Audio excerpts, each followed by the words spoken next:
ನಮಸ್ಕಾರ. HTV Kannada news ನಾನು ಹರ್ಷಿತಾ ಎಡೂರು. ಇಂದು ಹಾಸನ ನಗರದಲ್ಲಿ ನಾಡಪ್ರಭು ಕೆಂಪೇಗೌಡರ 517ನೇ ಜಯಂತಿಯನ್ನ ಅತ್ಯಂತ ಸಂಭ್ರಮ ಹಾಗೂ ಸಡಗರದಿಂದ ಆಚರಿಸಲಾಯಿತು. ಜಿಲ್ಲಾಡಳಿತ, ಕನ್ನಡ ಮತ್ತು ಸಂಸ್ಕೃತಿ ಇಲಾಖೆ ಹಾಗೂ ವಿವಿಧ ಸಂಘ ಸಂಸ್ಥೆಗಳ ಸಹಯೋಗದಲ್ಲಿ ನಡೆದ ಈ ಕಾರ್ಯಕ್ರಮದಲ್ಲಿ ಸಾವಿರಾರು ಜನರು ಭಾಗವಹಿಸಿ ಕೆಂಪೇಗೌಡರ ಆದರ್ಶಗಳು ಮತ್ತು ಕೊಡುಗೆಗಳನ್ನು ಸ್ಮರಿಸಿದರು.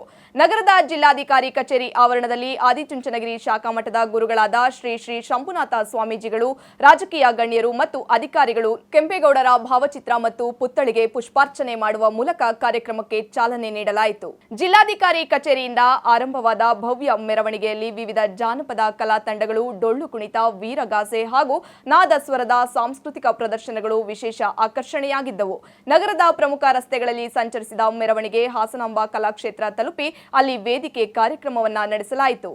ಕಾರ್ಯಕ್ರಮದಲ್ಲಿ ಭಾಗವಹಿಸಿದ ಇತಿಹಾಸಗಾರರು ಮತ್ತು ಭಾಷಣಕಾರರು ನಾಡಪ್ರಭು ಕೆಂಪೇಗೌಡ ಅವರು ಬೆಂಗಳೂರಿನ ನಿರ್ಮಾತೃ ಮಾತ್ರವಲ್ಲದೆ ಉತ್ತಮ ಆಡಳಿತಗಾರ, ರೈತಪರ ನಾಯಕ ಹಾಗೂ ದೂರದೃಷ್ಟಿಯ ಯೋಜನಾಕಾರರಾಗಿದ್ದರು ಎಂದು ವಿವರಿಸಿದರು.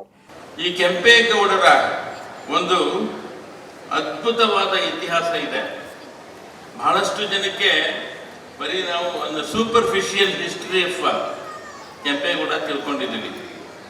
ಡೀಪ್ ಆಗಿ ಹೋಗ್ತಾ ಹೋದ್ರೆ ಕೆಂಪೇಗೌಡ ಒಬ್ಬ ನಾಡ ಪ್ರಭುವಾಗಿ ಎಷ್ಟು ಕೆಲಸಗಳನ್ನು ಮಾಡಿದ್ದಾರೆ ಅಂದರೆ ಆಶ್ಚರ್ಯ ಆಗತ್ತೆ. ಇದು ಒಂದು ದೊಡ್ಡ ಪುಸ್ತಕನೇ ಇದೆ ಅವರ ಬಗ್ಗೆ. ಅದಕ್ಕೆ ಮೇಡಮ್ ಹೇಳ್ದೆ, ಈ ಪುಸ್ತಕ ತಲುಪಿಸ್ತೀನಿ, ಆದಷ್ಟು ಬೇಗ ಕೆಂಪೇಗೌಡರದ್ದು ಒಂದು ದಿವಸದ ಸೆಮಿನಾರ್ ಅನ್ನ ಈ ಹಾಸನದಲ್ಲಿ ಮಾಡಿ ಅಂತ. ಎಲ್ಲರಿಗೂ ಸೇರಿದವರು ಕೆಂಪೇಗೌಡರು ಅಂತ ಸ್ವಾಮಿಗಳು ಹೇಳಿದ್ರು ಅಂತ ಒಂದು ಮಾತನ್ನು ಹೇಳಿದ್ರು. ಸರ್ವ ಜನಾಂಗದ ಶಾಂತಿಯ ತೋಟ, ನಮ್ಮ ರಸ ಋಷಿಗಳು ಕುವೆಂಪು ಅವರು ಹೇಳಿದಂಥ ಮಾತುಗಳನ್ನ ನಾವು ಇಲ್ಲಿ ಸ್ಮರಣೆ ಮಾಡಬೇಕಾಗ್ತದೆ.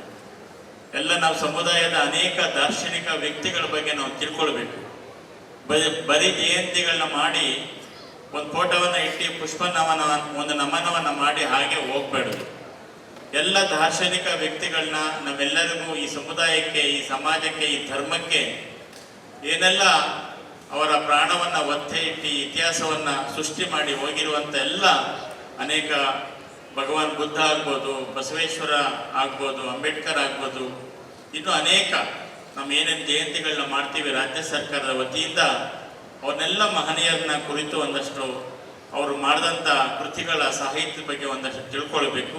ಸಾರ್ವಜನಿಕರು, ವಿದ್ಯಾರ್ಥಿಗಳು ಹಾಗೂ ಅಧಿಕಾರಿಗಳು ಕಾರ್ಯಕ್ರಮದಲ್ಲಿ ಉತ್ಸಾಹದಿಂದ ಪಾಲ್ಗೊಂಡು ಜಯಂತಿಯನ್ನ ಅರ್ಥಪೂರ್ಣವಾಗಿ ಆಚರಿಸಲಾಯಿತು.